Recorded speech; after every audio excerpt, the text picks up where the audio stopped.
بڑی شان ہے اس ذات کی جس کے ہاتھ میں ساری بادشاہی ہے اور وہ ہر چیز پر پوری طرح قادر ہے، جس نے موت اور زندگی اس لیے پیدا کی تاکہ وہ تمہیں آزمائے کہ تم میں سے کون عمل میں زیادہ بہتر ہے، اور وہی ہے جو مکمل اقتدار کا مالک، بہت بخشنے والا ہے، جس نے 7 آسمان اوپر تلے پیدا کیے۔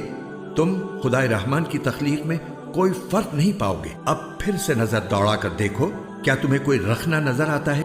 پھر بار بار نظر دوڑاؤ، نتیجہ یہی ہوگا کہ نظر تھک ہار کر نامراد لوٹ آئے گی۔ اور ہم نے قریب والے آسمان کو روشن چراغوں سے سجا رکھا ہے اور ان کو شیطانوں پر پتھر برسانے کا ذریعہ بھی بنایا ہے، اور ان کے لیے دہکتی آگ کا عذاب تیار کر رکھا ہے۔ اور جن لوگوں نے اپنے پروردگار سے کفر کا معاملہ کیا ہے ان کے لیے جہنم کا عذاب ہے، اور وہ بہت برا ٹھکانہ ہے۔ جب وہ اس میں ڈالے جائیں گے تو اس کے دھاڑنے کی آواز سنیں گے اور وہ جوش مارتی ہوگی۔